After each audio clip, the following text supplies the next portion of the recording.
I have 6 as soon as Laurie gets her set up for it. Bill, do you see it on YouTube or are you monitoring that or? It's there. Okay. Great. Is it on record? Recording live on YouTube. Okay. Looks like we're ready. I'll call to order the June 23rd, 2020 meeting of the regular meeting of the Pleasant View City Council at 6 p.m. Welcome everybody. Hopefully there's some people that will have or will join us on YouTube. We'll start with the Pledge of Allegiance, opening prayer reading or expression of thought by Ann Arrington. Ann? Thanks. Please join me for the Pledge of Allegiance. I pledge allegiance to the flag of the United States of America and to the republic for which it stands, one nation, under God, indivisible, with liberty and justice for all.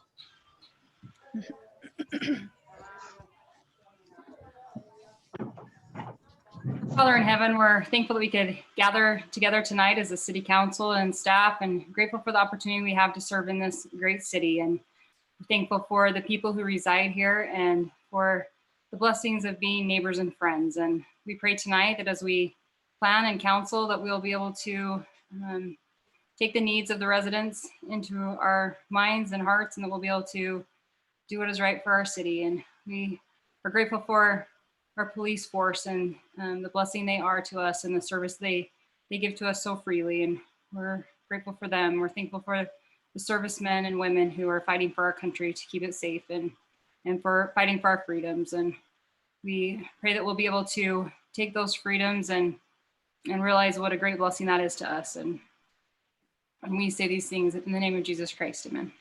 Amen. Amen. Thank you. Next is the declaration of conflicts of interest. Does anybody have any conflicts of interest in it? Seeing none, we'll move on to comments and questions for the mayor and council from the public. Is there any on YouTube? Or anybody in the audience? None so far. Okay. We'll move on to the consent agenda, minutes of June 9th, 2020. In your packet, hopefully you've got a view. Mayor, I noticed that there was, I'm trying to find the page, but David Gordon's last name was misspelled, and it's not, where did you spell it? I'll look for it. What is his last name? Gordon. It's not, I think you had Gardman or something like that. So it's, yeah, on one of the pages, you, Gordman, there you go. So it's Gordon. It's on page 4 on the back. So at the very bottom. Got it. Thanks. Okay, any others? I'll make a motion that we approve the minutes for the regular meeting of 2020. I'll second that. Motion by Bailey, second by Arrington. Further discussion? All in favor, say aye. Aye. Any opposed? Motion My carries. hand up. I don't know what that was about. Sorry, I thought I was in church for a minute. Okay. Item 1 in business is the public hearing to discussion of possible action to consider a zone change from A2 to RE15 at approximately 3479 North, 1000 West, parcel 17-062-0047. Presenter Jill. First off, I'd entertain a motion to go into a public hearing. So Second that motion. Motion by Bailey, second by Yuri to go into a public hearing. All in favor, say aye. Aye. Any opposed? Motion carries. So we're in a public hearing. Jill. Okay. So I'm going to share my screen so you can see what I see. We already had the public hearing on the bigger piece. The intent was to have both, but to make this legal, we had to make sure we noticed it for the smaller piece for the Singleton property, which is just west of 1000. If you notice, here's the Simpson property and the Singleton. The property we're talking about today is the property where the home resides. It's currently a, come on, computer. Currently an A2. The general plan shows for 2 to 3 units per acre, which is equivalent to an RE20, RE15. They're asking for the RE15 to match the other 2 lots that they've already requested for the rezone. And here's the updated concept plan. It's kind of hard to see, but if you look, here's 1,000, and their plan is to punch a road through here, and then here's Casey Lane right here, and punch that through, have a little cul-de-sac here, keep going and have a road that would punch to 1,000, and then to make sure that way there won't be any parcel that's landlocked, they are going to stub the road and have a temporary turnaround at the top. And this is currently where the Singleton resident home would be. But the plan is that they would knock that down and get a new home built. But if they decide not to, it still would fit within that lots with no issues. But that's what they're hoping for, and they're working with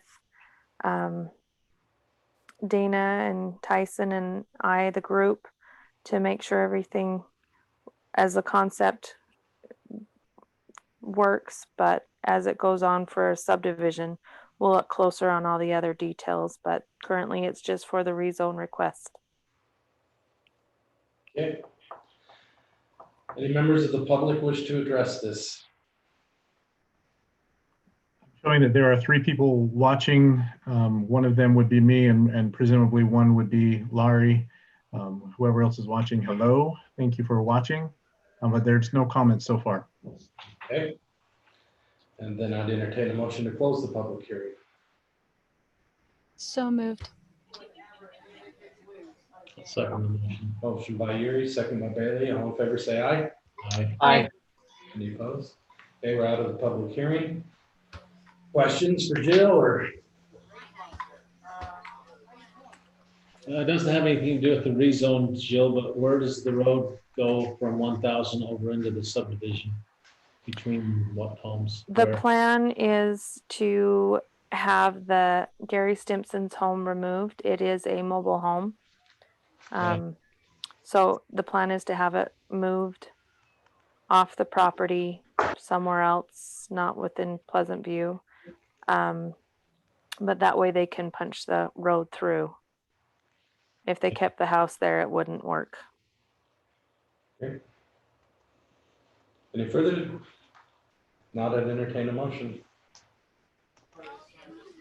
This is ordinance 2020-7. Mayor, I'll make that motion to rezone the property from A2 to RE15, ordinance 17-062. Oh, excuse me, what is the ordinance? Doesn't matter. 2020-7. 2020-7. I'll second that. Okay, motion by Yuri, second by Arrington. Roll call vote. Arrington, Yes. Bailey, Yes. Gibson, Yes. Marriott, Yes. Yuri. Yes. Great, thank you. Item 2 is discussion in the possible action to consider a request from Candace Benyon to waive the all commercial development accounts receivable deposit for site plan conditional use in the amount of $1,000 for a conditional use permit at 879 West Pleasant View Drive for a tumbling/preschool business. Somebody from the staff can handle this, or is Candace just gonna handle it? Bill? We'd asked Candace and the applicant to discuss this. So Candace is on. Candace is present, and I'm Nick, her husband, will be joining with her. Okay. So That Wanna was what thank- you're asking for. thank you, appreciate your time. To help in this understanding of why we're making this request, we'd like to share our experience in the process, just simply as feedback, and an understanding and background of why for the request. So a quick outline to the process that we've experienced is the owners of the straw markets, when they knew that they were going to be taking ownership, started a conversation with us, and we considered leasing that space from them in the downstairs. It had a built-in dance studio already. It was perfect for what Candace was looking for the preschool. We approached the city after the Cutlers purchased the straw market and expressed our intentions. The Cutlers additionally expressed their intentions with the space and leasing to us. We asked the city what it was that we needed to do to move forward in that process, and the city expressed to us that we would need to have the fire marshal come and inspect it. But prior to that inspection, we should build it out and make it the way that we were going to have it as part of the business before the marshal come and inspect. We asked clarifying questions on that because in order to build it out, we would have to sign a contract and invest prior to being able to receive the business license. And we're assured by the city that we would be fine and to go ahead and build it out and to, once it was done, have the fire marshal come over and inspect. So we signed a contract with the Cutlers and proceeded to remodel, just very basic remodels and update the space according to the needs of the preschool. And after completion, we had the fire marshal come over, fire marshal signed off and approved.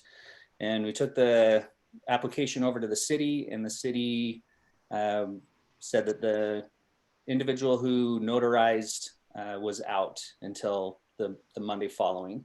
We expressed that it was our hopes that we could be operational by that Monday, to which we were assured it's very common for an application process to be processed and approved and the $40 fee paid within the same day, so not to worry. So we returned on Monday, had the notary and attempted to process the application. There was a stall on the collection of the payment for some reason.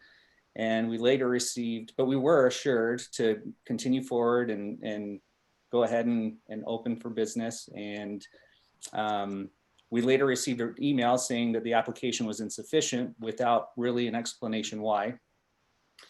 And we're told to fill out an additional application, to which we did. It was the application that has the $1,000 fee, the $250 application fee or notification fee, as well as the $200 application or notification fee. And we filled out everything we could. The application itself is directed toward the owner of the property, not toward the leasee of the business or the space. So we involved the Cutlers and the owners of the straw market to fill out that application, filled out everything except for the section that requested the $1,500 in fees and the surveyor and engineer, not understanding why on earth it was that we needed to have a surveyor or engineer come and inspect the space, especially after the city had already assured us that we had done everything that we needed to do to open for business. So after time, we continued to try to follow up on the process, and we're told that we did need to complete in total the application form and pay the fees associated. So it's been, I'd like to first state that there's no malice. We don't believe that anybody has intentionally done anything to complicate the process, and we recognize that. However, the process has been extremely frustrating. And in that process, we've been able to help the city identify some issues in the zoning and the codes, and where the city has expressed to us that it probably shouldn't be that way, and they'd like to fix it. So it's been expressed to us that there's going to be moving forward changes that will make it so that had we applied, we would have just paid the $40 instead of the $1,450 that we were initially told by the city that we needed to do in order to receive a business license. So long story short, essentially, we've jumped through every hoop. We've checked every box along the way. We have done the process in a way where we were notifying the city, we were giving advance notice, and we were asking the city specific questions about what it is that we needed to do. And in the process, the city additionally continued to add on, unbeknownst to us, additional processes. Understanding that it is ordinance, it is code, and it is law, we get it. But we are, if you will, the victims of a failed process. And again, that is not to demean anybody involved in the process, but the process itself, not the individuals involved, has failed us. So on that grounds, we submit our request, not just for the $1,000 fee, but for the $250 fee, the $200 fee, and wish to pay the $40 fee that we were initially quoted on multiple occasions to be able to receive a business license and open for business. Okay. Questions or comments from either the staff or council? So it looks like that they have to fill out a conditional use approval, and it's under an existing building. So that's kind of where the questions arise, is like when the code is calling for conditional use, then they have things like this $1,000 fee has to do with like surveying and, you know, the engineering or something. Like they, for sure, the $1,000 should not be applied in this case. The building's already built. There should be no surveying or anything like that. So it doesn't, this does not really fit for this applicant. In my mind, $1,000 does not need to happen. There's no surveying or engineering. So that for sure, for me, should be gone. The application fee and the noticing fee, if I understand correctly, and correct me if I'm wrong, because I'm new at this, but it sounds like they have to notice, like they have to send notice to like the Standard Examiner and some places. So there is a fee for the city because of the code we're using to notice, and also an application fee, which Jill, you could probably, or Bill, explain that a little bit more to us. Well, if you want me to Can I ask? explain, Yeah, go ahead. and I'm sorry about the very frustrating process that would be, as a business owner, you want to be able to move forward in a simple way and have things spelled out exactly. And you did your part, and that's frustrating to have to come back to only find out different information. And so maybe shed some light, Jill, on why that might have happened, or, Well, what I can tell you is I was informed when we were doing the rezone, and that's what triggered trying to find out if it's permitted or not. Laurie was able to find out that it is categorized under nursery school, so a preschool. So it, according to the code, which the table in the zone, it's actually placed under conditional use. And according to our code with the conditional use, it is supposed to go through planning commission as they're in an existing building. According to the code, we have to notice, and by noticing, we have to put it on the state website and the Standard Examiner, which, yes, it does cost us money. That's why we do in turn request that amount from the applicant. So the residents don't necessarily have to pay for that. So yes, they have an existing structure that an engineer doesn't necessarily have to, go in and make sure everything's covered. But in order to follow the code and having them go through planning commission, which again, once I found out, we tried to get everything to them as quickly as we could. But those are required by the code, and that's why it was asked for them to pay for that. So Jill, did we notice, did we put it in the paper, and did we put it on the state website? Nope, we don't notice anything until all the fees are paid, because then to the city, it means that they want to do it. then we notice everything so we can put it on the agenda for planning commission. Well, without putting anybody on the spot, do you mind if I ask the Binions, who did you talk to when you came into the office initially? Go ahead.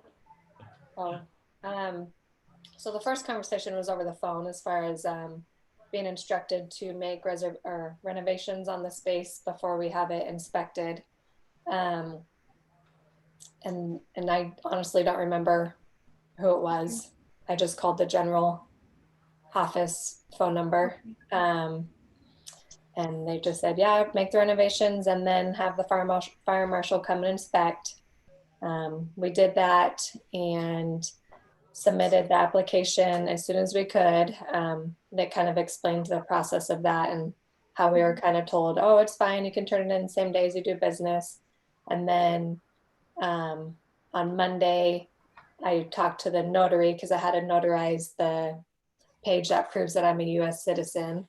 And she was like, oh no, I'm not going to take your payment today because we need to submit this to planning and make sure everything's correct before we charge you your $40 fee. And then I didn't hear back from anybody until it was like a full week.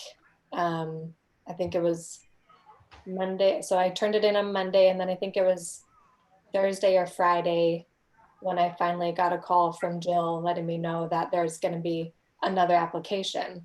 And when I talked to her on the phone, it was, there was no like explanation about the application. It was just like, oh, we got your application. Everything looks good. We're excited for the business to come in. We just need you to fill out one more application. So if you can fill that out today and give it back to me today. And she had called me in the afternoon. So I'm thinking in my mind, like, this is another simple application where I put my name and number, give it back or whatever. And then I go to open the application and I'm going, I don't know all these details about the property. Like, I'm not the property owner, and why do I have to get an engineer and a surveyor out there? It was just very confusing and hard to understand at that point. Mayor, can I make a comment? Yes, please. Steve. You know, I know that that's been several things over the years, a dance studio, a church. I mean, I think there's been several things down there as a spot that the Straw Markers has rented out. I don't know why just a business license.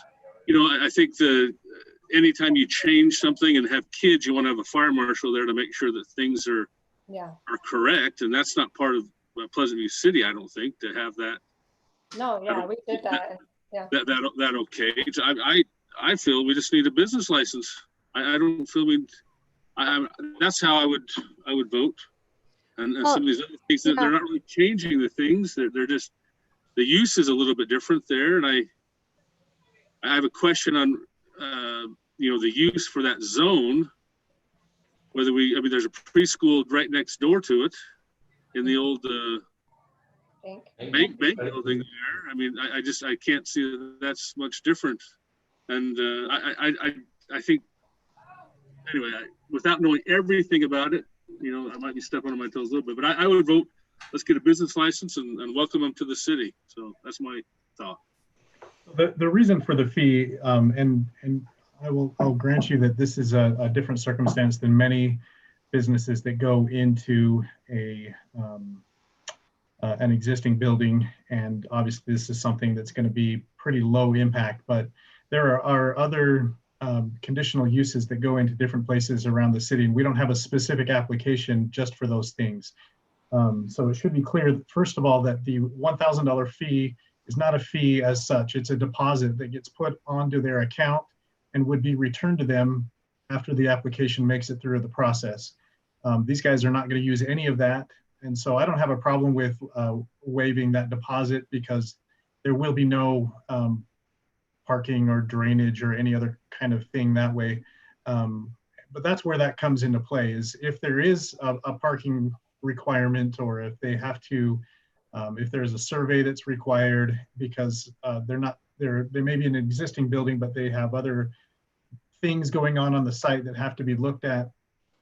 Those are the kinds of things that we want to make sure that the residents don't have to pay for, and that the applicant does pay for. So again, in this case, where it's a very narrow, limited kind of thing, I don't have a problem with saying, yeah, the $1,000 should be waived.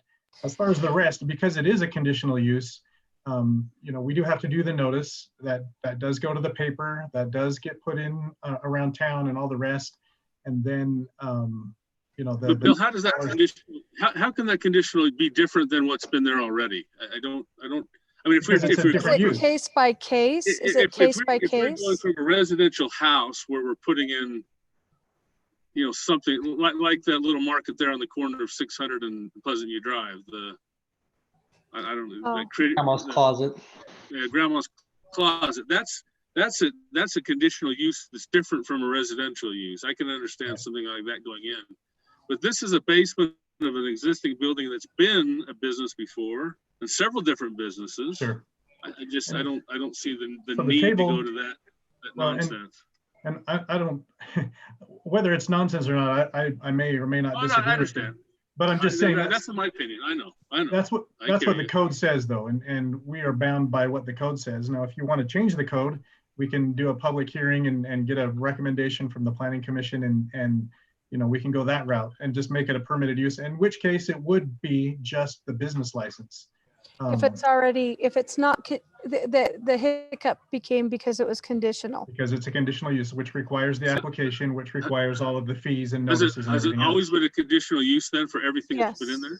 I think Everything that's so. been in there has been a conditional use, granted business license? Correct, and it's based on a particular applicant and each particular use. So in the case of the bank, it was, as a bank, maybe it was a conditional use, but now it's a daycare, which is a different conditional use. And it could go to a church, which is a permitted use, which would not require a conditional use permit. Well, but the bank, I can see that falling under that situation, but the straw market where it has been a dance studio, it has been a church, and I don't know what, there's been several things in the basement there over the years. I just think that's different than the bank. Now, the bank was a bank. They changed it into a daycare. That's changing the use of its intended, thing that it got. Anyway, I'll shut up. I have a couple questions. Make a motion, Steve. Hang on, I got one question really quick. If it was a preschool versus a daycare, are those both conditional uses? Both of them, preschool So, versus daycare? The code doesn't specifically say preschool. Nowhere It's in the code does nursery it say a preschool. So this is being permitted under a nursery school, as Jill pointed out, and that's a conditional use.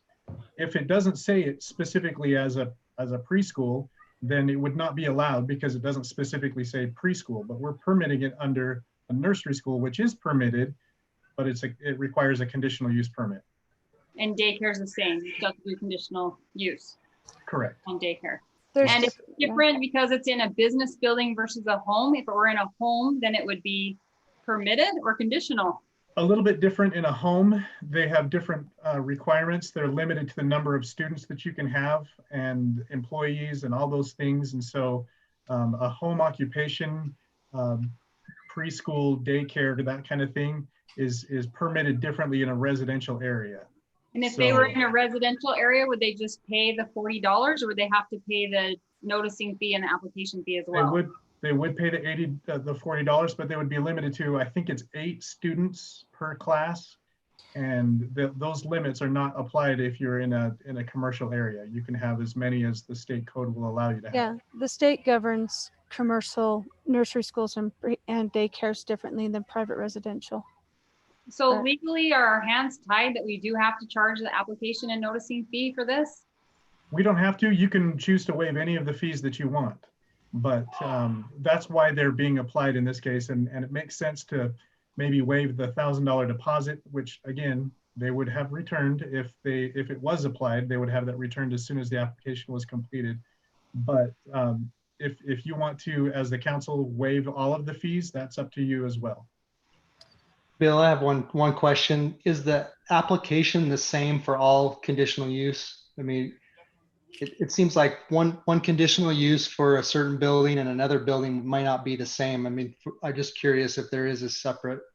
Yeah, so each use, if you're doing a strip mall, for example, and it was all under the same roof, you could have 3 or 4 maybe different businesses going on, and each one of those businesses would require its own separate conditional use permit. Does it look the same though? The application, is it Yeah, pretty It standard? does. It No, does.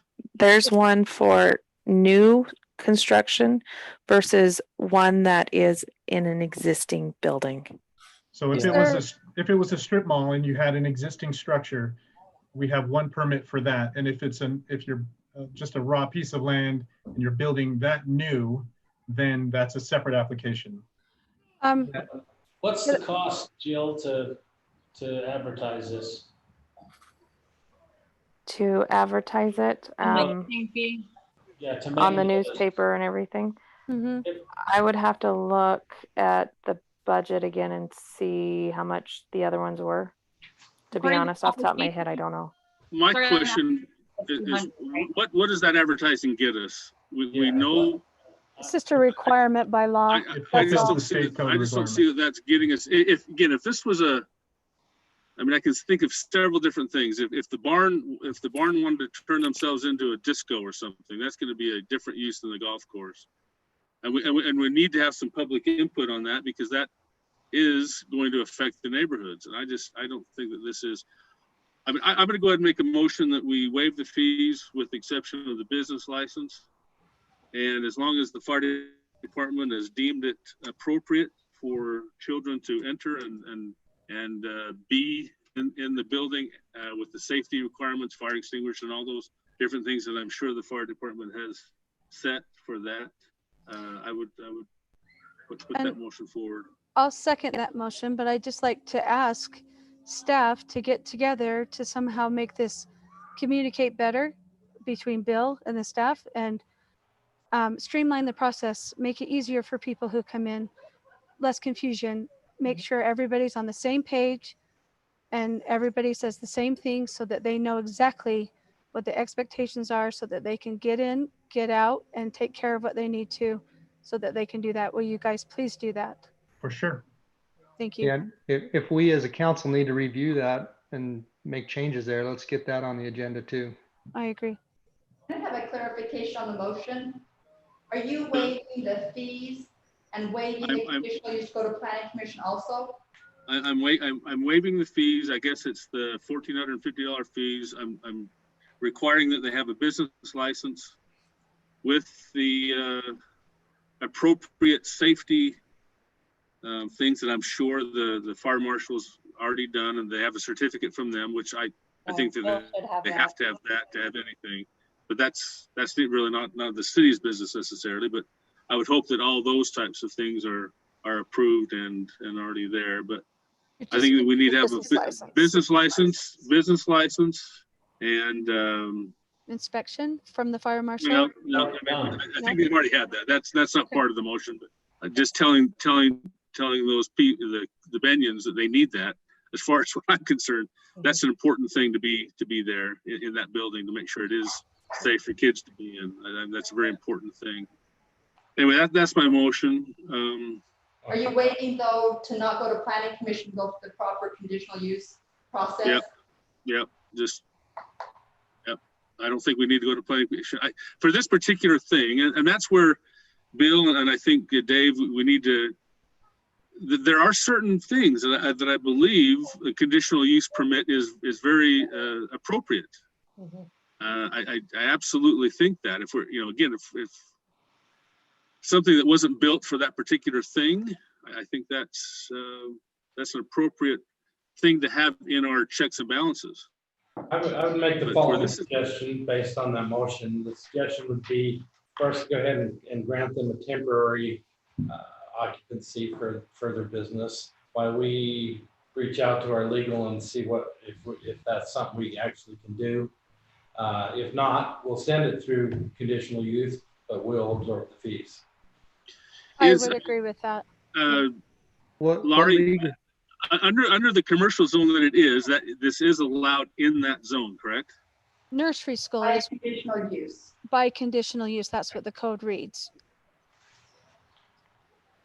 So it'd just be a matter of setting, I mean, it wouldn't stall them. We grant them temporary and then we send it through to planning commission. And I agree with that, Mayor. Do we need to make that? I can amend my motion to have that part of that. Okay. You okay with the second, Sarah, then? Yes, absolutely. Motion by Gibson, second by Yuri. Further discussion?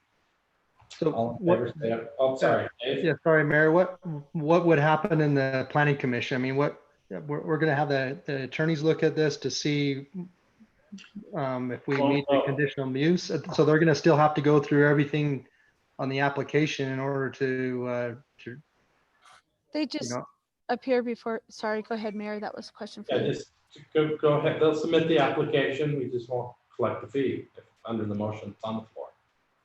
Conditional use, just they come and meet certain conditions just to make sure that they're compliant. It's not no, you won't, or whatever. It's just within the parameters of what the law will allow. Is that conditional, does that recommendation come back before the city council, or does it end at the planning commission? I don't think it does. It ends with the planning commission. Yeah. So it's a faster process. That answer your question, Dave?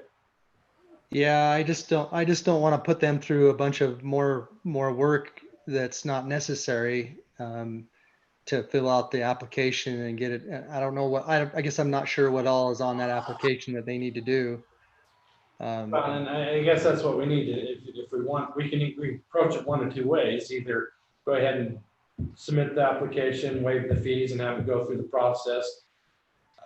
Or wait and have legal check and tell us, yes, we can waive the whole conditional use thing, not just fees. Can Waive the process. we grant a conditional use without public input, or can we just grant, if the planning commission will grant that conditional use for that property, can that just be the end of it? It is the end of it for this one. Well, I But if- don't know. I would assume it would need to legally be noticed. Those are questions we can ask legal though. Benion's, Mr. and Mrs. Benion, if we have to legally put this out in a public, the Standard Examiner, would you be willing to pay whatever fee that would be to put it in the public forum? That's why I asked Jill how much it would cost, because that's what I was gonna do, is make that. Mr. and Mrs. Benion, would you be willing to pay that if it does come back to that? I guess I'd like to see the cost on that first. We'd be willing and open to having that conversation.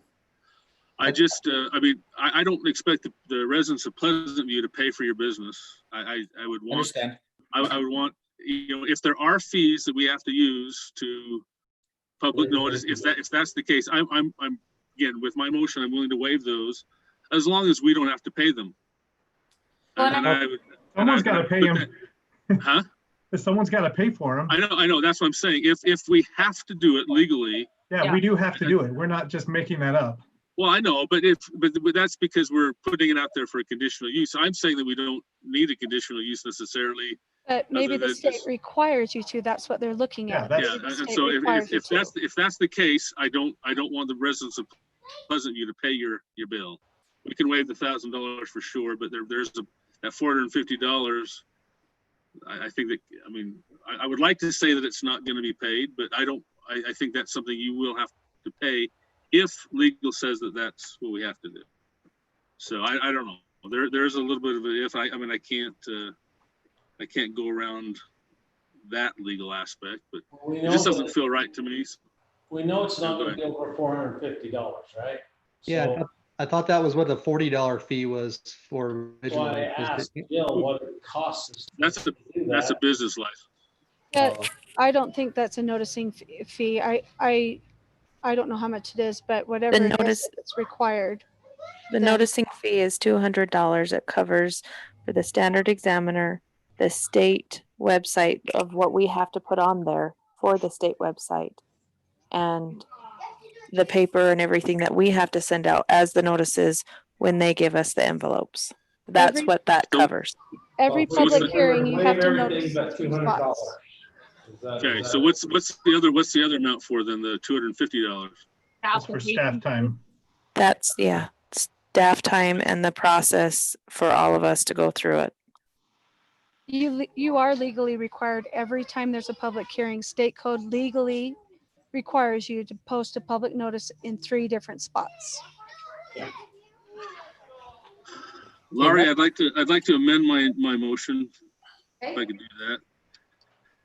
that. For this time being, I mean, I still want to waive everything. I still think we could have a grant this and just have it go forward, but we'll definitely waive the $1,000 fee as it's stated in the agenda, and look at that, whatever the public fee is there, whether it be 200 or 450.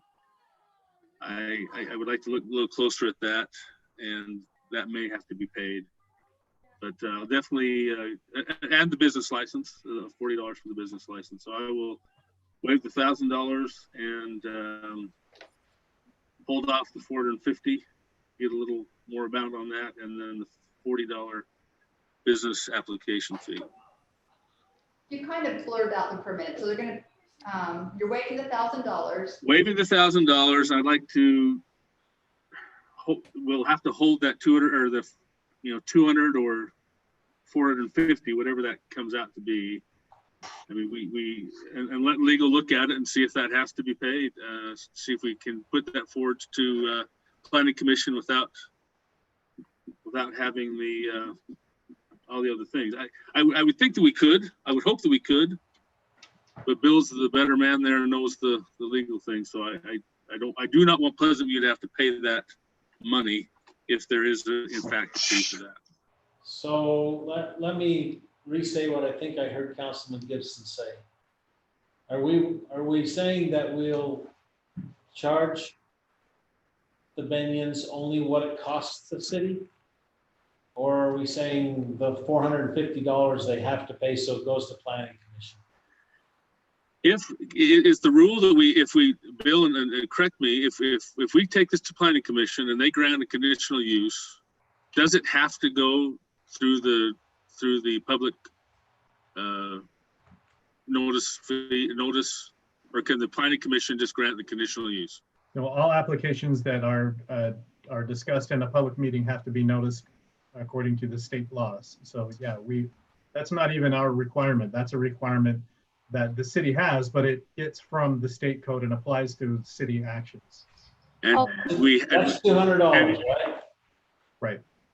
And in order for them to have this, a childcare or tumbling preschool business, it has to be a conditional use as far as the zone. Is that correct?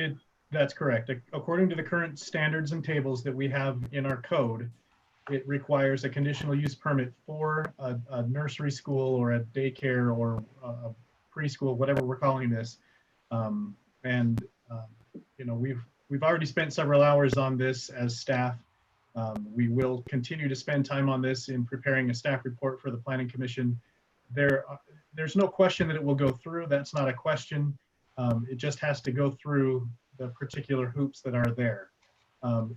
If you guys want to change the code to allow for this kind of preschool or whatever to go through as a permitted use in the future, that's fine. We can look at making that text change. That would require public hearings both at the Planning Commission and at the City Council level to change that.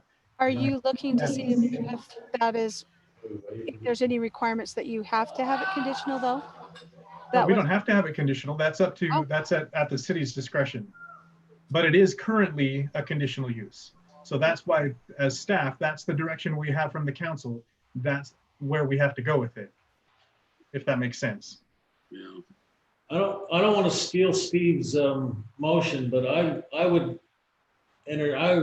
make a motion that we waive the $1,000 fee plus the $250 and charge the Benyons for the $200 fee that we know is a given. That's the only fee that we know is a given. The rest is kind of on us as a staff. But I'd make the motion that we waive $1,250 and have them pay the $200 fee plus their business license. Yeah, I'd second that motion. And I'd also like to address the conditional use code in the next meeting, whenever we can, looking at amending that. Mayor, I would encourage you to let my motion die, and the second by Sarah. Okay, I was gonna ask you if you're willing to accept that substitute motion. It sounds like you are. So we have a substitute motion by Councilmember Bailey, second by Arrington. Further discussion on the substitute motion? Seeing none, I'll call for the vote. All in favor, say aye. Aye. Aye. Any opposed? Motion carries. Thank you. That makes sense. Thank you, Benions, for being so It's a patient. very complicated process. I'm sorry. We have laws that the state put on us, and then we have our own laws, and we kind of have to follow them. The 1250 is kind of discretionary because it's staff money. But, you know, I agree with Councilmember Gibson. We don't want the citizens where you have an actual fixed cost of advertising that there's no getting around, it seems like. The citizens of Pleasant View should not bear the burden of that.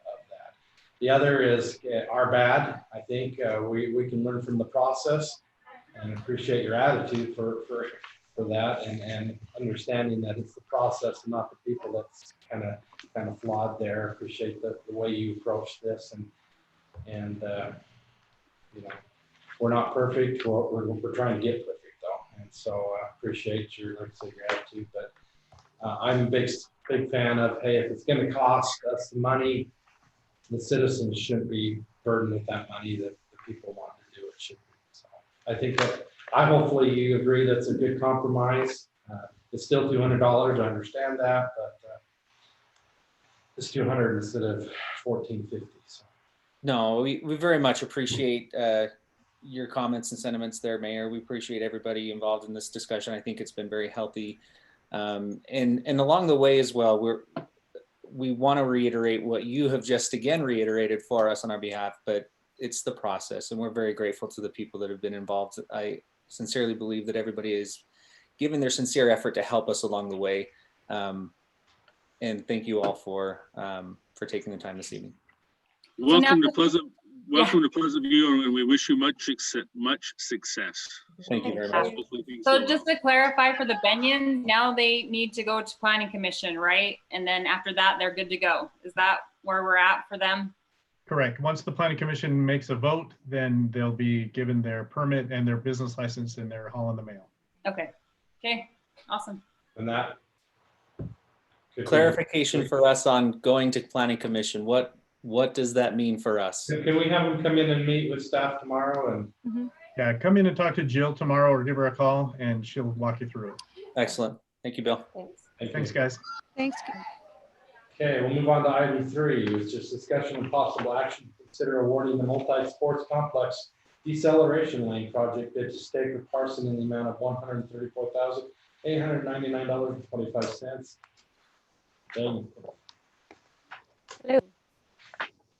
So we have the deceleration lane. It's actually only a partial deceleration lane. We're stopping it a little bit short of the future road, but all the lengths are based on where the future road intersection will be.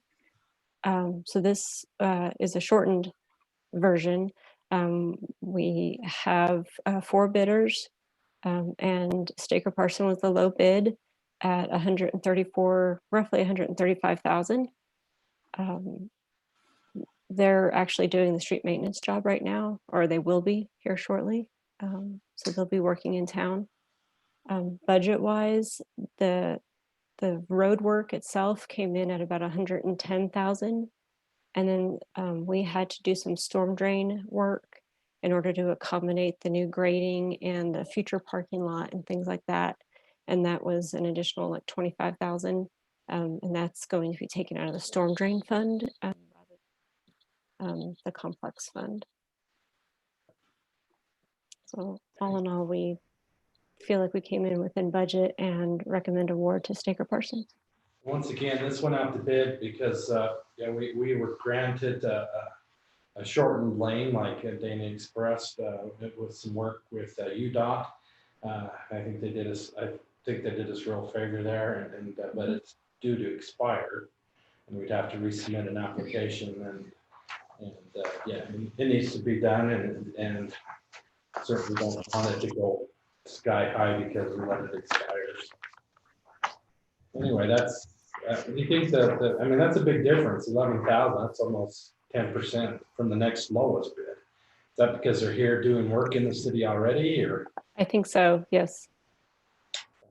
Mayor, I'll make a motion that we approve this bid to Staker Parsons for $134,899.25 as presented by Dana. I'll second the motion. Motion by Gibson, second by Bailey. Further discussion? What was the budget amount that we had for it? It was 135 just for the decel lane.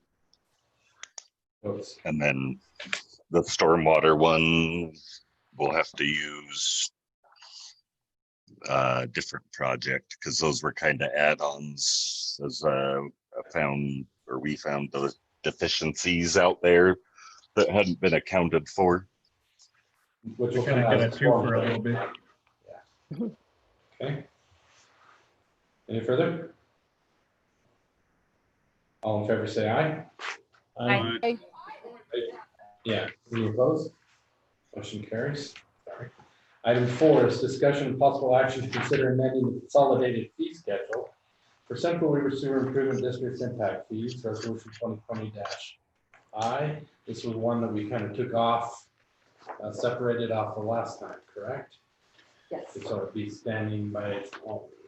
Mayor, since I put up such a stink last time, I will go ahead and amend the consolidated fee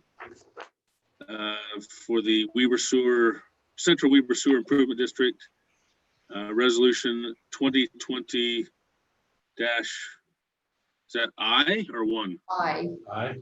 It is I. 2020 I. I'll second that. Okay, motion and a second to approve 2020-I. Further discussion? Roll call vote. Arrington, Yes. Bailey, Yes. Gibson, Yes. Marriott, Yes. Fury. Yes. Motion carried unanimously. Laurie, thank you for doing that. I know that was an extra step. I appreciate that. Oh, that was easy. That's fine. Thank you. Item 5, discussion and possible action to create a formal audit committee. Laurie and Heather are our presenters. Yeah, this is part of number 6 on that fraud risk assessment. Part of it is to create an audit committee. Me, Heather, the mayor, and Bill met last week to kind of go over all the fraud assessment that we had to do. And in that process, we said that we should come up with an audit committee. And so we created a charter, and we're just gonna follow that charter for this year. We can keep amending it as we go along each year. So this will be year number 1.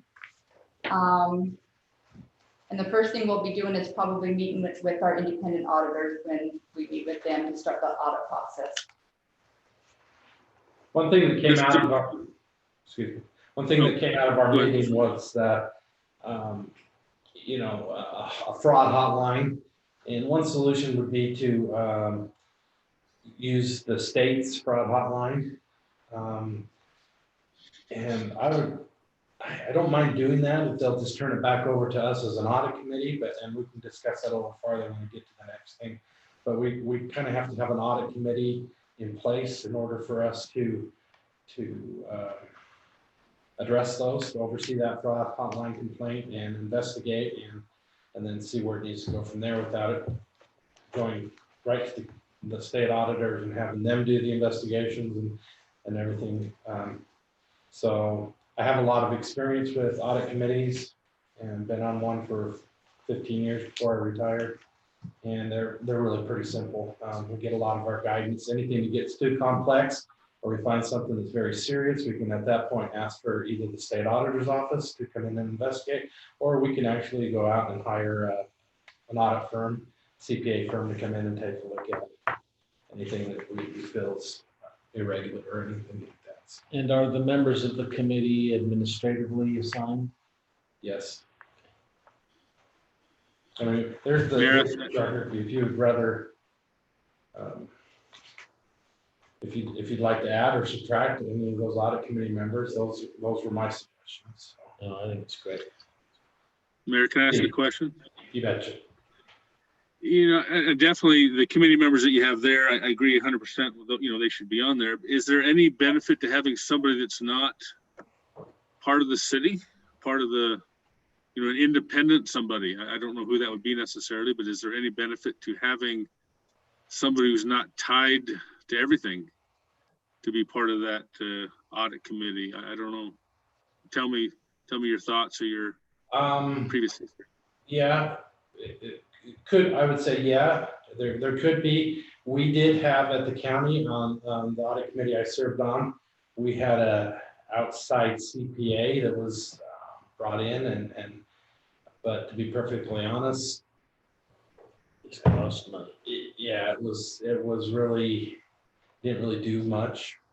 You know, he was on the committee, but he really didn't add a lot to it. Anything that we found, we had to investigate it by another CPA firm, so there wasn't a conflict with him, so. I just want to keep things open and honest, you know, and it's, I know that we all are try to be as honest as we can, but just, I would just want that audit or the fraud or, you know, something so there wouldn't be a possibility of a cover up or right. One thing, something. I don't know if anybody on that, I don't want to hire a CPA necessarily, but just somebody that's doesn't have a complete tie to the city. I don't know. But Yeah, Mayor, it seems to me like there ought to be somebody on the committee that's not employed by the city or not elected to the city to be on that audit. And I agree with Steve. I don't think it'll be somebody paid, but maybe it's a Pleasant View resident or I don't know, just somebody that's not. Typically an audit, we shouldn't be auditing our own stuff. It ought to be somebody that's a little more partial, a little more third party to it. how often do these people meet? Is this just to fill a requirement? Once a year, unless there's any complaints or anything we receive or any concerns that we've identified. It's hard when you don't have an internal auditor. So if you receive something or a complaint or something, like you said, you can either have the state auditor's office investigate it or hire somebody to come and investigate it at that time. The one catch that we ensured was item 4, which was the city to investigate, and the internal audit committee will investigate. However, it has to be reported to the governing body. It's not something we just investigate administratively and say, okay, we don't, you know, any report, any findings has to be reported in a public meeting to the governing body. So that I'm fine getting somebody on there. Well, you know, we're audited every year by an independent person. You know, what is it? Anyway, whoever they are. But anyway, we just need to be above reproach. You know, just make sure that everything is up front. And just like Dave said, it just feels not right just to have only, you know, employees on one elected official on that audit committee. I have a person in mind. If you don't mind, I'll reach out to him. He's a CPA. He's a professor at Weber State. So he has his doctorate. He teaches auditing. And well, there's 2 strikes against he him is already. He is a Pleasant View resident. Oh, well, that's a saving grace. There we go. His name is Jeff Davis. Just moved in up next to the Powers up on the end of. He's very good. He does the fire station right now, right? I'd highly recommend Jeff for that. That'd be great. I think a lot of may already know him, so I'll reach out to him and we'll add that to the charter. It's a volunteer CPA. Unpaid position, right? Need a motion on that, Mayor, or just go ahead and do it? I think we need a motion to formally approve that committee. Yeah. I'll make that motion that we create this audit committee with the members as stated by the mayor, which include the mayor, city administrator, city recorder, finance officer, and city treasurer, as well as an independent Pleasant View resident to be named later. I'll second the motion. A motion by Gibson, second by Bailey. Heather, do you have anything you want to chime in on that? Nope, sounds great. Okay. Any further discussion? All in favor, say aye. Aye. Any opposed? Motion carries. Thank you. Item 6 is presentation of the fraud risk assessment for June 2020. Laurie and Heather again. Okay, this is kind of a long one. There's a lot of pages back there. This is basically comes from the state auditor. They want the governing board members to be more interested in what we're doing as far as fraud detection and prevention. So they have this questionnaire that we've gone through. This is when we met with Bill and the mayor and me and Heather. So we had gone through all those questionnaires, which is on your second page. And we assessed ourselves, gave us the points. And behind all those are all those policies that they're asking for. Some of them are already that we have addressed just recently, like the conflict of interest. Some of them are just in our ordinances, like the purchasing policy, etc. And the other things we proved up, Heather did at least 40 hours of training. I have my bachelor's, so I handed that to them. We've created a hotline, a fraud hotline.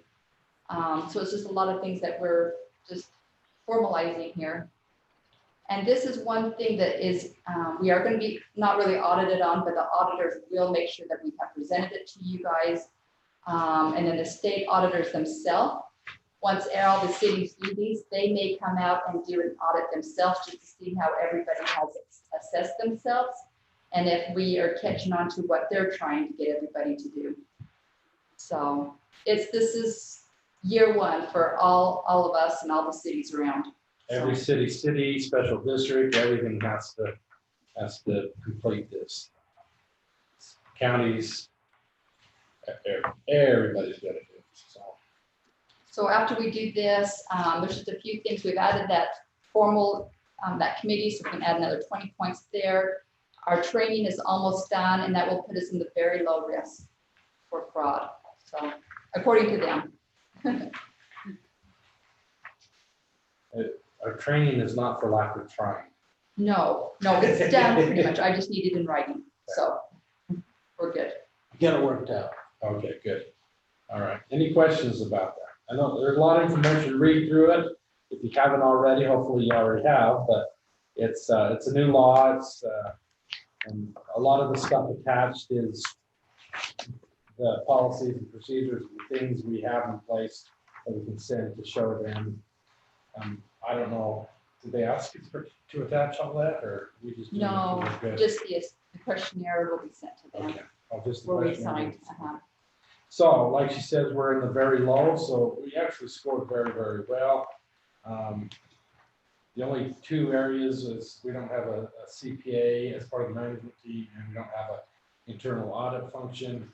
Very costly to have an internal audit function. So we opted to go with a formal audit committee, which at least gives us 20 out of the 40 points in that area. So, but it still is enough to put us in the very low category.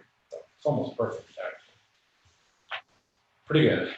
Thank you for all the work on that. It's kind of a pain.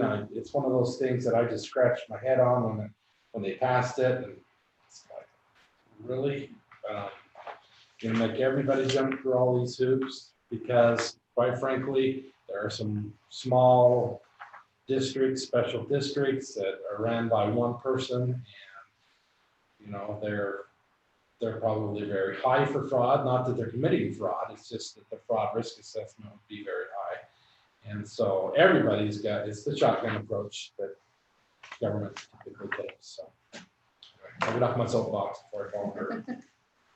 Any questions? We don't necessarily need approval of that, right? It's just like a presentation. Present it to you guys. Great. Any questions? Heather, anything you want to add? No, you and Laurie did great. Thanks. All righty. Thank you. I just want to say on the record and for the record that this is in very large part due to the efforts of Laurie and Heather to make sure that all of our records keeping is up to date and according to standards and requirements. They attend trainings and are up to speed on all of that stuff, and they bring it back and make sure that the city is run properly. This was not a stretch for any of us to reach any of these requirements, and the only one that we didn't get is kind of a ridiculous one where they make you hire a CPA, and you know, I think that maybe there should be a provision for cities under a certain population, but they surely didn't ask me. So, you know, I just want to say our staff is just really second to none when it comes to all of these things. And I'm proud of them, and the citizens of our city are well served by all of their efforts. Absolutely. Thank you. Okay, item number 7 is discussion of possible action to consider division of land according to Utah Code annotated 10-9A-103-65 CB for CSM Regency located at approximately 2700 North, 1400 West. Bill. So this is the Brill property, if you're familiar with it, down on 2700 North. The city needs this property ultimately for the extension of Rule and White. So we do have a little bit of skin in this game. This division of land is something that we see not infrequently, but what is unusual about this is that they are actually approaching the city for permission to do it, rather than just running down to the recorder's office and recording a meets and bounds description, which gets them the same thing. But in this case, they're actually following state statute and approaching the city as the land use authority to allow for this division of land. And so that's what's being in front of you right now. You see that it's basically split in two. 21 acres will go to the northerly portion and be sold to Regency, and CSM will hold on to the remaining 21 plus acres to the south along 2700 North. And that will allow Regency to subdivide the remaining parcel and sell that off and develop it out. That's going to be great for the city. Working with CSM has been not, I wouldn't say difficult, but the time frame involved has made things a little bit more difficult than it will be with Regency, because they're local and we can get responses to things much quicker. So we're excited about this. Again, this is something that happens not infrequently.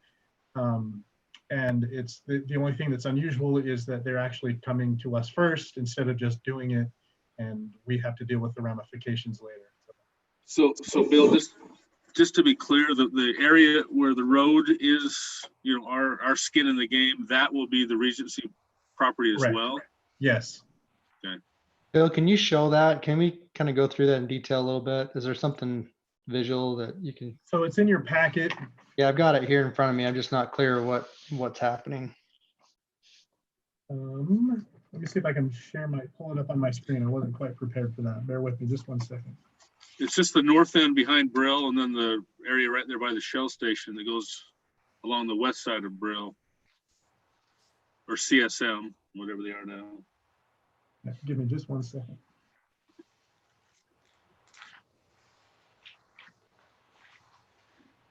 Who printed a map with north to the bottom?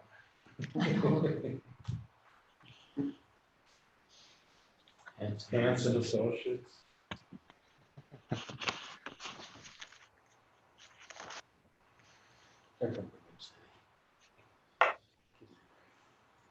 How soon is Regency going to act on this, Bill? Oh, they wanted it done months ago. Okay. So this property here that you see, this is the CSM building here. Are you following my cursor at all? Yep. Yeah. Yep. Okay. So the back of that, it's roughly, oh, I can't see what it says here. I want to say 200 feet behind that gets you to about the back of this little detention pond here. And their property will be cut off such that it allows for Rule and White to continue up this way and tie in over here at where it says 2741 here. This is a city-owned parcel, and the road will connect through here onto Parkland.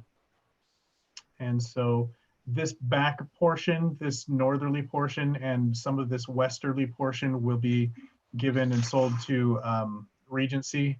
And then when Regency develops out, they understand they're going to have to dedicate some of that roadway through to the city. They want to do that anyway, because that's what enables the rest of that property to be parceled out and sold off. So that will be sooner rather than later, and that's great for us. and everybody. Just so the new council knows that, so we have a WACOG grant to put that road in, and it becomes eligible for funding in about 6 months from now, so kind of gotta get moving on this. So They're ready to roll. They're chomping at the bit. so what does this action include then? It's a division, your division of land. What We're land just are we approving that division according to state code section noted in your Okay. on the agenda and in your staff in that communication.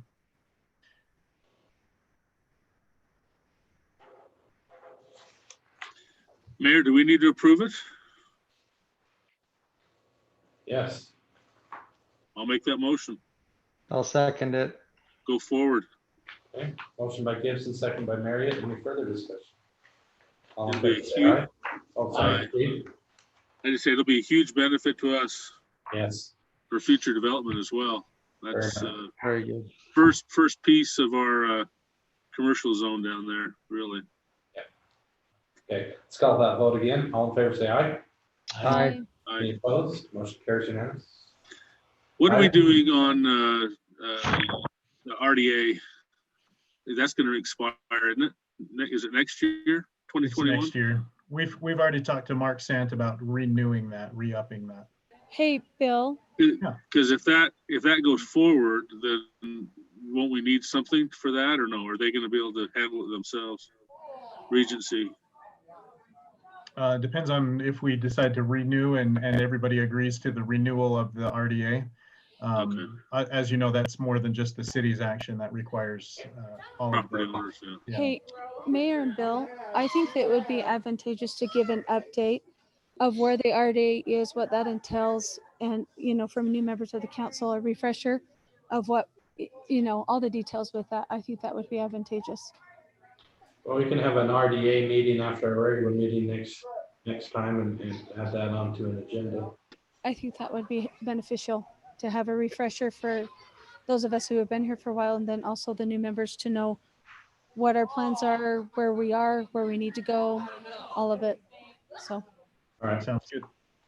Item 8, and I have my original agenda, so I'm going to kind of guess, and Mark can correct me. It's probably discussion and possible action to consider an interlocal agreement between Weber County and Pleasantview City for Weber County to administer the CARES Act. or CARES Yeah, Act about word funding. for word. Perfect. All right. So that's probably Bill. That is me. And let me share another little PDF PowerPoint here. So Weber County approached the cities in Weber County. When was it? Late last week, right? Thursday of last week. And the timetable on this is extremely truncated. So we appreciate your patience. We're just getting Originally today at 5 o'clock. Right. We were supposed to get word back to them regarding our intentions with this at 5 o'clock, but we're here, and they were able to extend that deadline until tomorrow morning. So we're good with that. But I'm just pointing out this is kind of something that's a work in progress with the county. We still haven't seen, for example, a copy of the development agreement, but we assume. You know what happens when you assume, but we assume that everything is going to work out just fine. And there's some good and practical reasons to do this, even though it is kind of building the plane in flight. First of all, I don't know how much you are aware of the CARES Act. Basically, that was the legislature approved funding that, and I mean federal legislature approved funding to help deal with COVID-19 responses and to help businesses out. In Weber County, they've developed the criteria that you see on your screen. I'm not going to go through all of those. You've been sent a copy of this PDF, so I hope you've had a chance to look at it.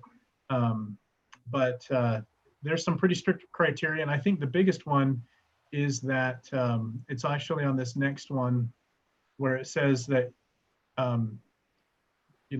have they received any other state or federal funding? That doesn't necessarily preclude you from getting additional funding through the CARES Act, but it will remove some points from your score. And so if there are businesses that haven't got the funding from other places, that puts them just a little bit higher on the rung than those that may have already received some funding. There's some required documentation that's associated with it. And then the individual cities, if we decided to do this on our own, individual cities would be responsible for doing these things. But because we're proposing to team up with the county will administrate all of those above requirements, both with the documentation, the ranking, and the other criteria. They'll review all of those things, and then they will take care of all of the rest of the noticing to businesses. We've already actually sent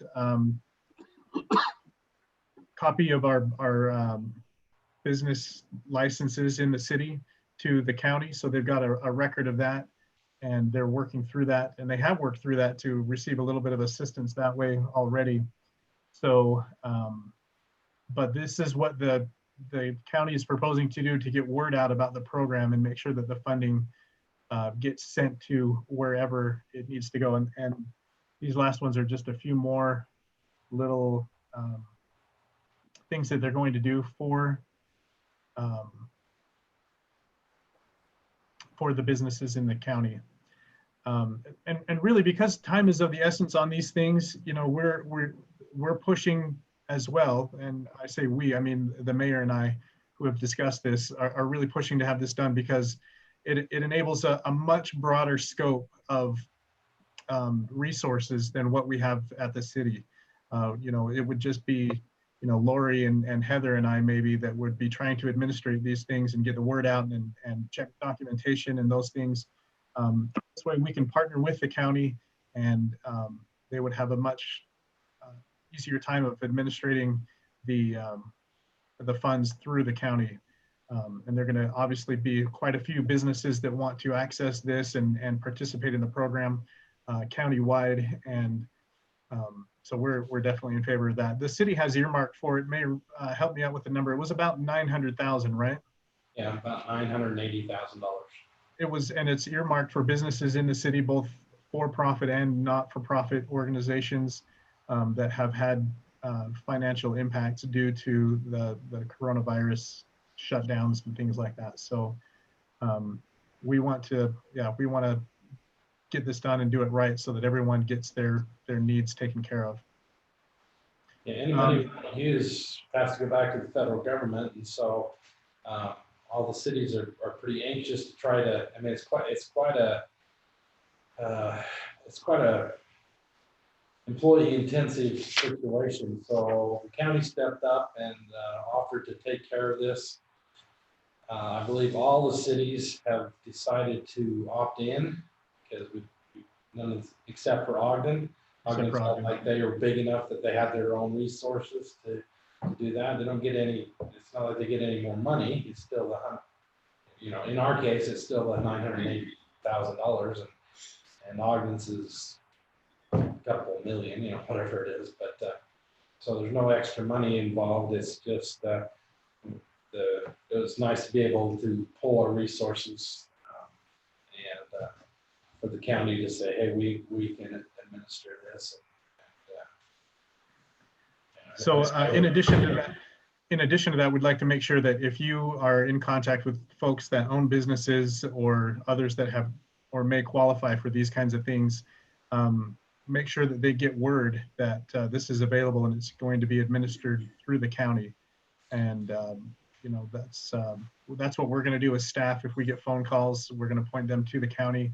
I think sure we push something out with our newsletter. Yeah. Well, and you can see that the timeframes on this, like I said, are very truncated. You're looking at, we're looking at submission dates for applications through July. The first review would be on July 13th, and then awards will start and checks will start going out towards the end of next month. So this is very, very quick for government, as the Benions were good to point out. But it's nice when things can and do move quickly. And so we're especially when it's getting money for aid for businesses. And so we're grateful to be a part of that kind of thing. We just need to get a vote from you guys authorizing the mayor to go ahead and enter into the development agreement with the county for the distribution of these funds. Mayor, I'll make a motion that we approve the interlocal agreement between Weber County and Pleasant View to administer the CARES Act funding. I'll second the motion. Okay. Motion by Arrington, second by Bailey. Further discussion? All in favor, say aye. Aye. Any opposed? Motion carries. Thank you, everybody. Okay, have a closed meeting. Well, we do need a closed meeting. Do we want to do other business first? Perhaps. Probably, because we'll probably Okay. keep everybody on. Let's do other business first. We'll start with the chief.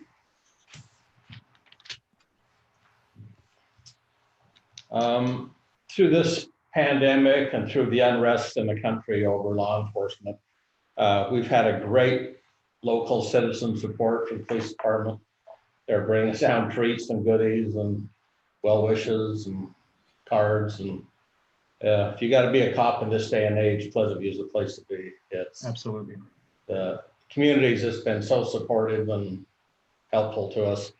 And even tomorrow, the Lost Texan Barbecue is bringing police officers dinner from North Ogden, Harrisville, and Pleasant View.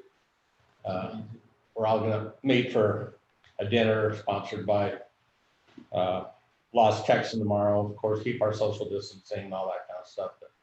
But even businesses are showing their support. We appreciate it, and it's a good thing. We have been staying busy.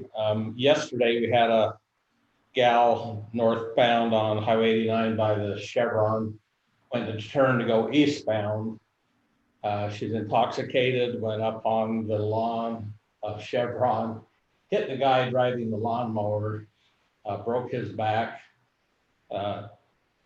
She continued eastbound. We found her up about 600 west, and her blood alcohol test was 5.5 times the state limit.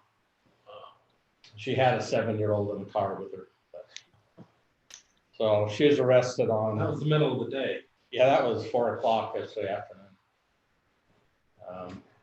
So she was arrested, and due to the COVID issue at the jail, we have to do a cite and release. But she was charged with 3 Class A misdemeanors, 1 Class B misdemeanor, which will be very serious. But the jail does not want people that we don't have to book right now, book to the jail.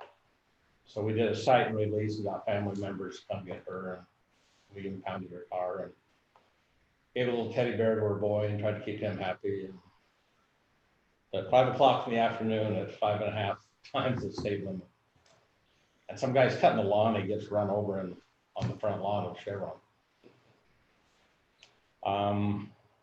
For Ann and everybody else, we've been working on this car parking problem on 2550 North. And we've been putting notices on commercial vehicles, and we're thinning them out pretty good. We keep getting a few show up. We actually called a company out of state today, gave them an hour to find their driver and get rid of their semi truck, and they did. So we're putting little teeth into this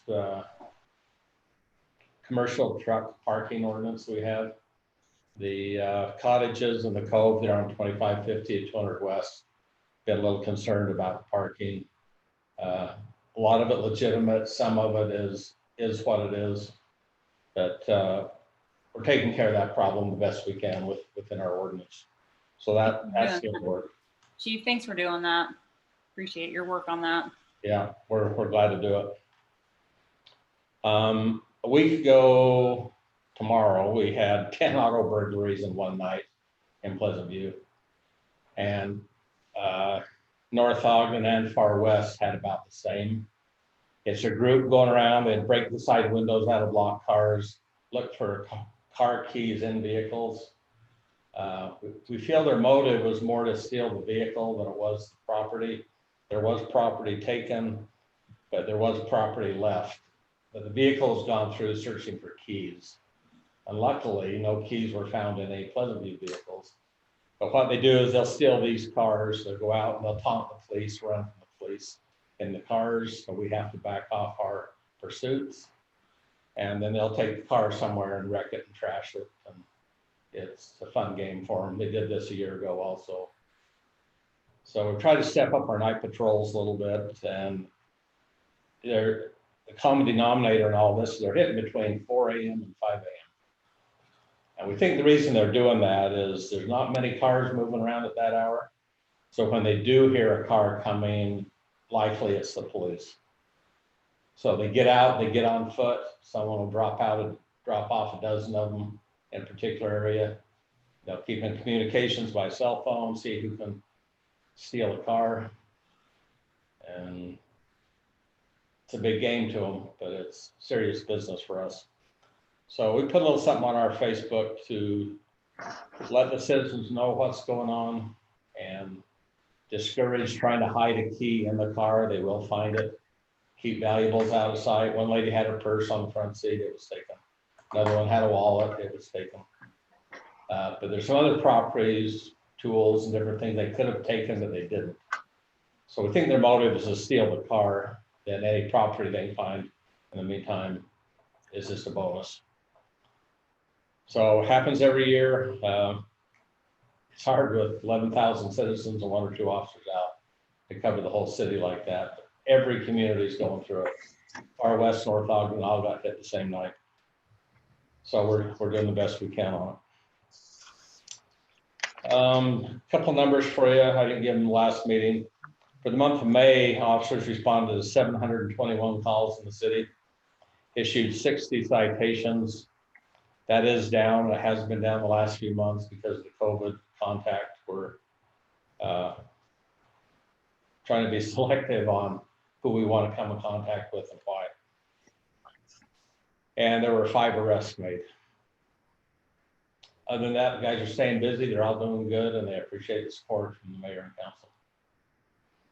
Thank you, Chief. Nicely. If you want to see an example of why up front, you can look at my personal Dodge on why you don't leave the keys in your car during those events. Serenity Sewer at the roundabout should be doing the sewer manhole, which is the main part on the south side of it, tomorrow. And that'll hopefully get us back where that's open more regularly, and they'll move on to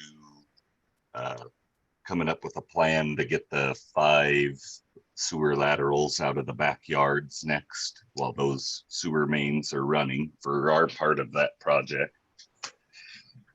And they're working on the water line while they were waiting for the gas company to build the loop around our new manhole. The city council tour went well, and I just wanted to remind anybody that if you want to follow up or more on any of that or any of the other facilities, to let me know, and I'd be happy to take you out and give you that tour as well. Other than that, it's more just getting all the side projects. Everybody's starting to get the hang of iWorks, which is a work order assignment tracking system we've had, and just getting that implemented. That'll hopefully speed up our efficiency and keep people on task as far as the side duties that seem to get left with everything going on.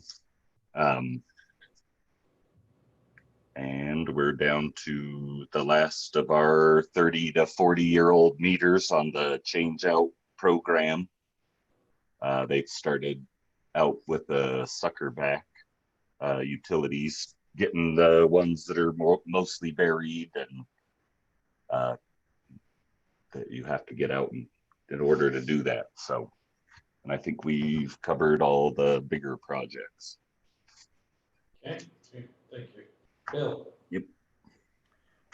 We had some concern regarding the website. was brought to attention that the Heritage Group has some things that they would like posted to the website, and we had a little bit of concern regarding making sure that those got approved by the council. And I wanted to just discuss it as a group here. We've got information over to Dave in the past, and he's been pretty good about getting it back to us, but sometimes our timeline isn't necessarily, like the Benians point out, what other people would like it to be. And so we just wondered maybe if when they propose something to us, we'll send it to Councilmember Marriott to look at and approve, which is what we discussed was the method that we were going to employ. But the concern was that it was taking too long to get things uploaded to the website, and they just want it done. So maybe we could, after a certain time frame, just assume that whatever content they've given us is acceptable, and we can, if we don't hear back from Councilmember Marriott or whoever it may be in that time frame, if 24 or 48 hours, if we don't hear anything, we'll just assume that it's okay and acceptable, and we can go ahead and put it on the website. Bill, has there been anything that's been inappropriate at all? Has there been anything of question? Well, there have been a couple of changes that were proposed to our existing narrative, I guess, for lack of a better term. Heather, what would you call it? Just the history? I don't know if Heather's still there. Yes, I would call it it's on the history page, just the short synopsis of the history of Pleasant View. The problem with this becomes, and it's less one of inappropriateness, but of questionableness. And someone's family gets included, but someone else's family doesn't. The Uries have been in North Ogden forever. Should we include them in the Pleasant View history? How long have the Marriotts owned that property or not? These are questions that people have, and they're real questions, and they're, kind of like sticking a Peter Skeen Ogden sign in Pleasant View when then he was never here. Well, that kind of thing, exactly. And it offends people's sensitivities, and these are their families, and how big families are to people in this area, and their ancestors and their pioneer forebears, and they want to make sure that they get recognized. And if you include some people and you don't include others, you run into problems. And anyway, so it's a good idea to have a council member or someone to kind of objectively look at these things and make sure that they're appropriate. But the problem is that everyone's busy, and we don't want to hold something off if we can move forward with it. So that was just my suggestion, maybe, is to look at a process in place, and I think it needs eyes on it. And I'd hate to take just a default position and say, they want it and they want it now, so we're gonna bypass our eyes on process. I understand they want it and they want it now, especially now. It's just before Founders Day, but there's a reason we have a process. The reason the council's asked Dave to be over that and put eyes on it. So, Bill, is there a request right now that hasn't been responded to that I'm not aware of? Well, Heather and I have been working through a submittal that came in, yesterday, Heather? Yesterday, yes. And at first it came through, and it was bringing up red flags for virus concerns. And of course, we're not going to send that to you. They wanted us to put it on our server, which we were reluctant to do if it was flagging for a virus. And Heather worked through the day today to get someplace where she can get it without a concern that way. And we were going to work to get that to you. But there were some other, with regard to that history, that there had been some corrections made. I thought we had sent that to you, and we were waiting for a response on that. It was a while ago. And Dave, the one that we're talking about from yesterday, Jerry and his committee are concerned, and they want it on the website immediately because it's a PowerPoint slideshow that has a lot of information on the history of Pleasant View and the family stories they've been collecting, but they've known for a long time this was coming. I think they just barely got the PowerPoint together, and now they want it up immediately. And so it's, because of Founder's Day, is that why? Yeah, Yes. it's Founder's Day related. yes, so I CC'd you, Dave, on the email response yesterday, and it has a link in there so that you can see that PowerPoint presentation. Yeah, I haven't seen the email on it yet, so. What account are you sending it to? Like, it's Pleasant View City account or? Yes. Yeah, I need to forward my Pleasant View City to my personal stuff, but I haven't seen it, so. Would you like me to send it to your personal account instead? Yeah, yeah, that's fine. I was gonna have everything forwarded there. So that would be helpful for me, so. I mean, Okay. I understand what you're saying, Bill, and again, it's like, oh, you can't come in, we're kind of doing it as a favor anyway, and so to come in and want it now, it's why I'd love to accommodate that. It's just like you said, well, this got flagged as a virus, very first thing. So that's got to be all sorted out. And again, I think it's very appropriate if we're going to put it on a link to on our Pleasant site that somebody responsible has eyes on it. If you want to take that on as opposed to a council member, but I don't know. That's the process we decided as a council was they gonna vet it out. Anything that went on there, so. I don't know, that's just my opinion. Council got a different opinion, I'm ready to hear it. I agree with you, Mayor. But we're not looking necessarily to change anything up. We were just looking for a relief valve so that it didn't just, that they didn't feel like they were getting ignored, I guess. Well, I'll tell you this, I can improve my ability to review it, but I mean, I think if they're asking for stuff immediately or even within 24 hours, that's not real reasonable. So, okay.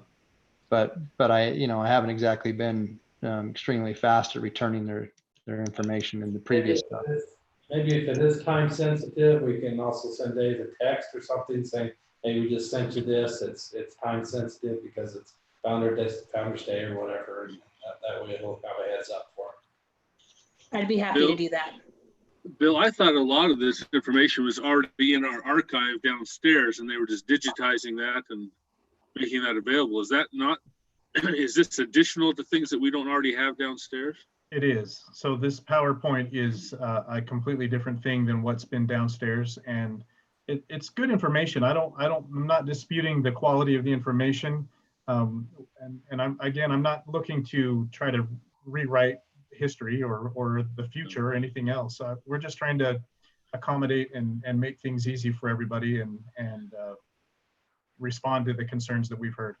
My thoughts on the inclusivity of every family, I think that's going to have to be something that's going to be built. I don't think you could have a document that's going to be 100% inclusive of every family that you've got in Pleasant View or had in Pleasant View. And if there is something, if somebody feels left out, we just have the policy that we can add to it, because I think this will be an ongoing thing for the next year or two, possibly. And hats off to Jerry and his committee for tackling this. I think so.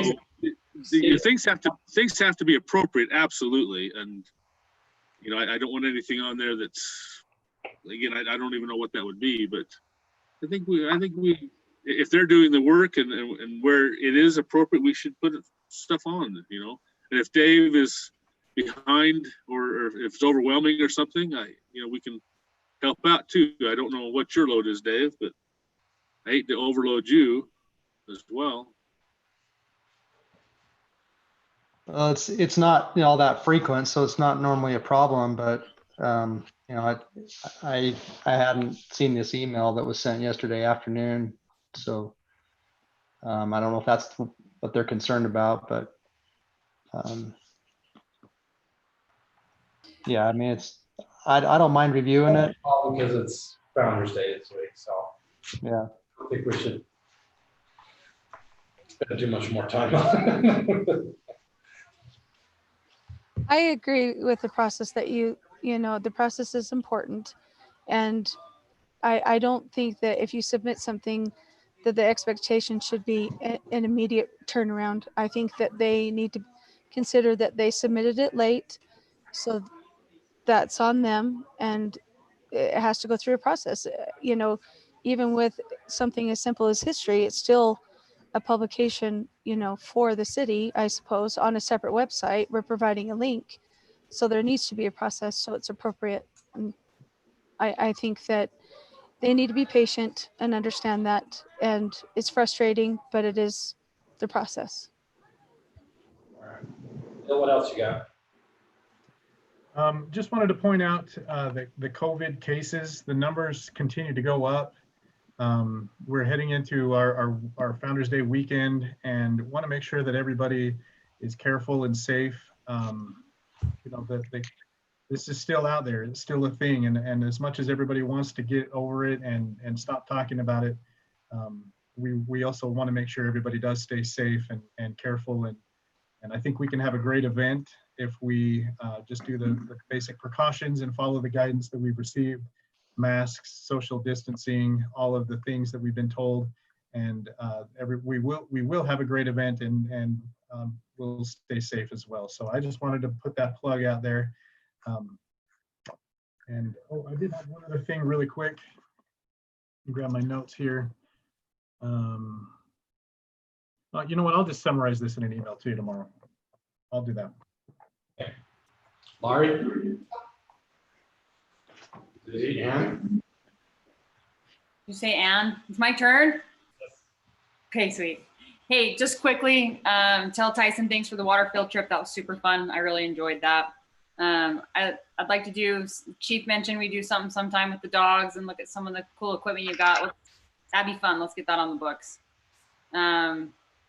I've gotten a lot of positive remarks on Modified Founders Day. I took around, I've been helping Allison with the porch parade. And so I took around just like little things we stabbed in the lawn to just help people know this is on the porch parade. And I walked up to the residents and just told them thank you for doing something. And they were all just super supportive. Like, we're just so glad Pleasant View is doing something. And so a lot of positive feedback on what we're trying to accomplish. Also today, I went on a bike ride as I went past Straw Market. There's a family doing their little goose chase thing out in front there, and a lot of fun stuff coming. I just think it's just been really cool to do some stuff. So just want to say kudos for all the staff who's helping make that happen as well. There's a lot of chatter right now on the Pleasant View residents page. I think it would help us to get on there. I'm receiving a lot of calls and emails about the Christofferson property. I guess that's going to go before the Planning Commission. I'd like to know the date of that. I'd like to be in attendance to that Planning Commission. You know yet? It is July 2nd. July 2nd. Next week. Okay, thanks. Also, a lot of chatter as well about the Straw Market trying to put in like a internet car lot. So I just think that we all need to be kind of up to speed on those and make sure we know what we're looking at. So last thing I have is I went to the last Planning Commission meeting and they talked about some conditional uses for used car lots, and Jill had done a lot of homework on putting the parameters on what we would like to accept in car lots. And I thought that was really good and helpful. And I'd like to address that in City Council and see if we can adopt that into our code. So that's all I have. We will not forget that. Jill did some fantastic work, and we'll make sure it gets the sunshine it deserves. That'd be great. Kevin? I don't have anything, thank you. Okay, Sarah? Oh, we're not going to alphabetical order. I'm up. Yay. All on the screen. So yes, in Planning Commission, there's been a lot of things going on. Jill did a fantastic job, and the Planning Commission adopted that language for CP2. And like Ann said, on Facebook, there's been a lot of comments because the applicant, Nick, put forth language for his lot, but he's in neighborhood commercial. And so we're coming up with something that's more conducive to neighborhood commercial that still, I think you'll like it. Online used car sales and storage. And then in the larger commercial, more of a traditional car lot, like on 2700 and Highway 89. But I think that you'll like it. And when it comes, it will come as a 2-part series to City Council. And if you have suggestions of what you want that to look like, send them to Jill. So, and she has a lot of zone requests and applications in. So we're going to be seeing a lot of those coming before city council.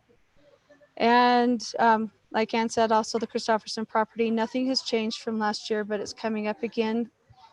It's, you know, the same developer 6 months later, they want to see what they're able to do. And so please do your homework. Look at what the use is allowed. There is no agreement that guaranteed anything that they could rezone that property at all. So do your homework, look at the minutes from the past meetings and all of that. The goose chase has been wicked fun. Holy cow. If you just join it so you can watch all the videos. It's so fun. Larry Wadman's awesome. And all the things that he's been doing. That's been really cool. Jed Malmberg, who's a member of Follow the Flag, contacted me, and he's a resident of Pleasant View. He's actually Brent Bailey's nephew, Elmer Bailey's grandson. And he contacted me and said, hey, we want to do something for Founders Day, something for the veterans, something patriotic, something that will bring all of our community together.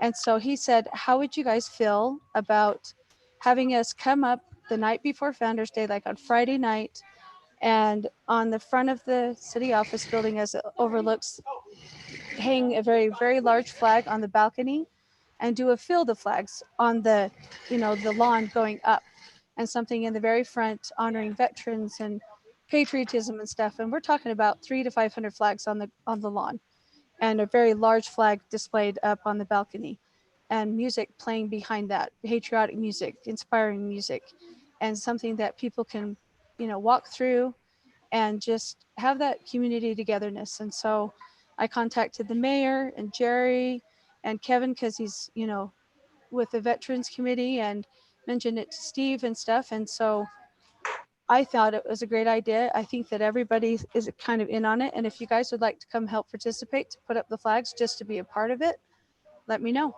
It would be great. And I think it will be really something remarkable to see. You want to And we give got it the so that they don't stop the sprinkler system or anything? right. So Tyson, come on up. Or let us know where you have concerns about putting, it's the same kind of flags that they put out, you know, for church holidays that the church has put out with the PVC pipe in your grass and stuff. So if you have concerns, Tyson, please let me know and I'll let him know. Actually, I'll just give you his phone number. So And we can mark anything they might miss or isn't just yeah, obvious. that would be helpful. And if you can remember also to move the tables before Saturday, that would be awesome. I've got it triple alarmed. Woohoo.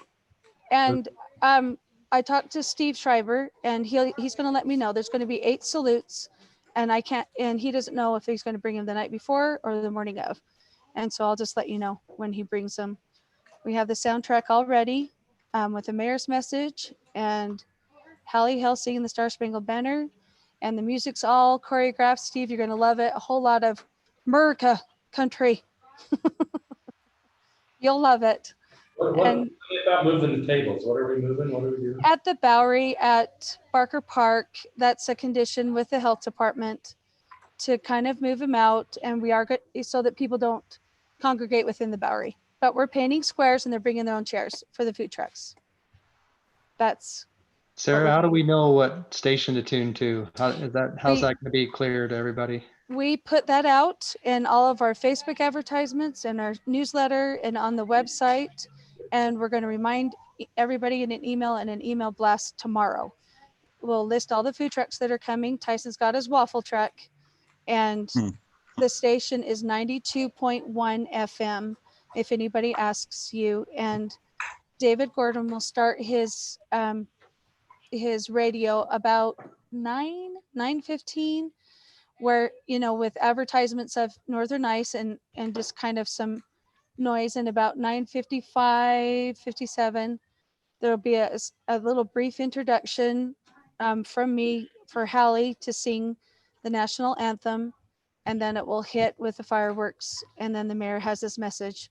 And so it will be a good show. It'll be nice, and the fireworks are bigger than in years past. So Kevin, I don't have a thing. Dave?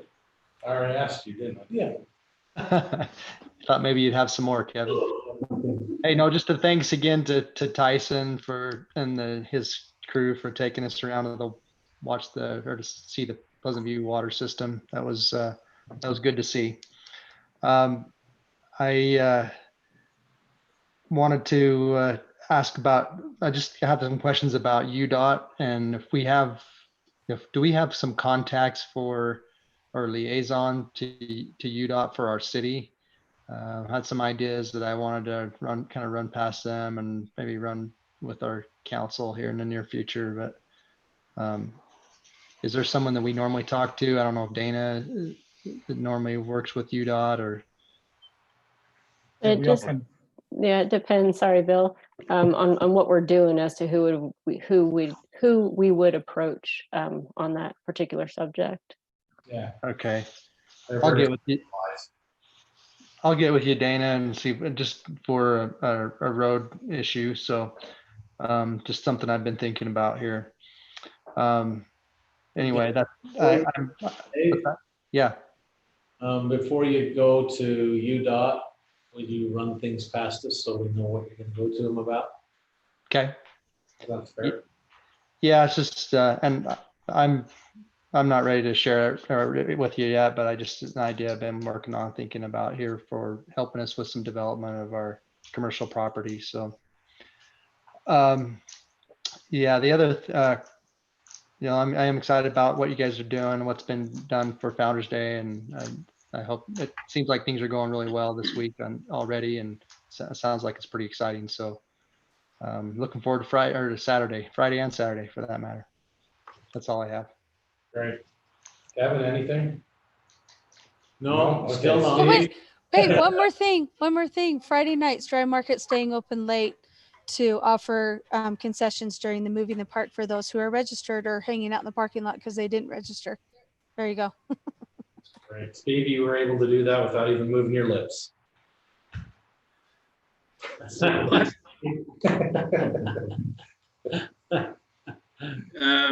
The only thing I need to add on the Founders Day, I talked to Allison, and she's just like Ann and Sarah have said, just wonderful things. She's excited about all of the participants that have signed up for all the different activities.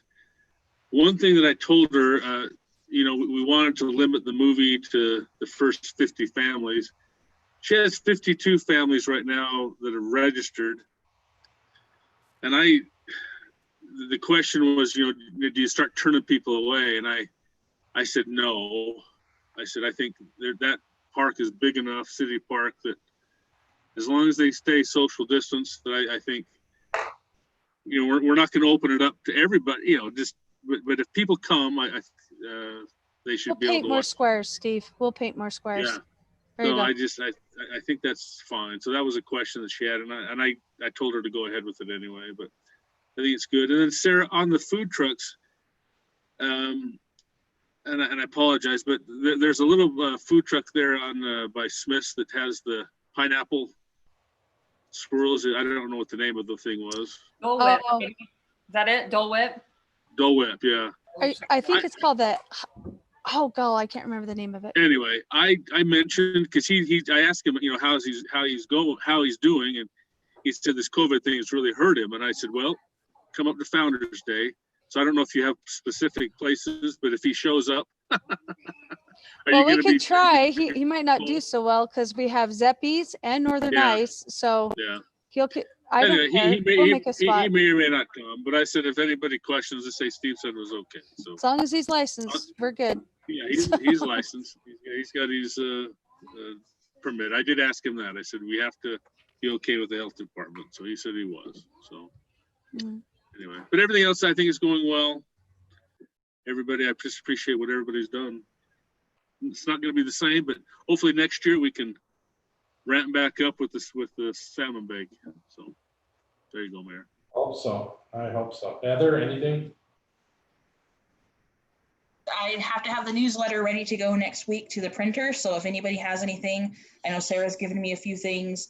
If you can get it to me by this Friday, that would be fantastic. So I have a couple of days next week to work on it and put the content together. All right. Will The do. the only thing I want is something on the CARES Act or who they can, kind of what it, but anyway, Bill's got a lot of information the county's providing. Maybe we can get a link to them or something on there in the newsletter. I'll get with Bill on it. Heather, I'll call you. Thanks, Sarah. Jill dozed off, so. No, I'm here. So for planning wise, Nick officially withdrew his application for the text change. Things that we're waiting on the applicants. Carson's working to get a couple things for Deer Crest 5. Harris Hills he just turned in, so those are getting closer to planning commission stages. The Hadley rezone that you guys did, we're still waiting on the legal description. Reviewing, we've got 1, 2, 3, 4, 5, 6 applications we're currently reviewing in our DRC group for concept plans and preliminary and rezones. We have the Christofferson rezone request that's coming through July 2nd, and also an attached accessory apartment that's going to be going through Planning Commission on July 2nd. On July 16th, we have a rezone for Brent Bailey brought one through to a CP2, and that's just off of 2700 east of 600. So yeah, that's all I've got. Okay. Nothing else, we'll go into a closed meeting. I'll make the motion to go into a closed meeting. This first closed meeting will be to discuss potential sale of real or purchase of real property. I'll second that motion. Any further discussion? All in favor, say aye. Aye. Aye. Okay, we're in a closed meeting, so we'll need to terminate the YouTube feed.